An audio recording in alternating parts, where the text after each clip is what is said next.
ये कहानी शुरू होती है एक छोटे से गांव से। गांव का नाम था बमचिक। छोटा सा गांव था, लेकिन हर शाम यहाँ त्योहार जैसी लगती थी। लेकिन किसे पता था इस गांव की खुशियों को किसी की नजर लग चुकी है। एक रात गांव के एक कोने के घर के बाहर एक चमचमाती लंबोर्गिनी आकर रुकती है। गाड़ी खुद ब खुद बंद हो गई। इंजन धीमे धीमे गरज रहा था, लेकिन अंदर कोई नहीं था। बस एक साई साई करती ठंडी हवा जो पूरे गांव में फैल गई। घर के अंदर सो रहा था नारुतो, एक लड़का जिसके पास 2 वक्त की रोटी भी मुश्किल से थी। वो नींद में था, पर जैसे ही बाहर गाड़ी की गुनगुनाहट सुनी वो बाहर निकला। और तभी टी आरजान, एक डरावनी मशीन जैसी गूंजती हुई आवाज, और अगले ही पल धड़म, लैम्बोर्गिनी सीधी नारुतो को टक्कर मारती है, जैसे कोई पिशाच उस पर दौड़ पड़ा हो। और नारुतो गायब। अगली सुबह लोग जमा हुए। नारुतो की किसी को समझ नहीं आया, किसी ने कुछ नहीं देखा, बस जमीन पर एक शब्द लिखा था, टार्जन। अगली रात एक और आदमी, नाम था सस्के, वो काम से लौट रहा था। आधी रात को जैसे ही वो गांव में घुसता है, फिर वही लंबोर्गिनी आती है सीधी उसकी तरफ। टार्जन!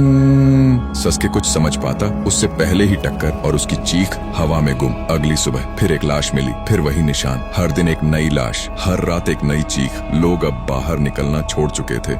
एक रात जंगल से लौटता है एक आदमी। अचानक उसकी नजर पड़ी गांव के एक पुराने गैरेज की तरफ। उस गैरेज से वही लंबोर्गिनी बाहर निकल रही थी, लेकिन उसने गाड़ी की छाया नहीं देखी। बिना आवाज के बस एक गूंजती हुई आवाज, टार्जन! आदमी वहीं रुक गया, कांपता हुआ गांव की तरफ भागा। आदमी रोता हुआ पहुंचा गांव के मुखिया के पास, सारा किस्सा सुनाया। लोग इकट्ठा हुए, कुछ ने माने, कुछ ने हंसकर टाल दिया, लेकिन मुखिया ने कहा, अगर ये सच्चाई है तो हमें जाकर देखना चाहिए। फिर मुखिया उसी कार के पास जाता है और गुस्से में चिल्लाता है, कौन हो तुम?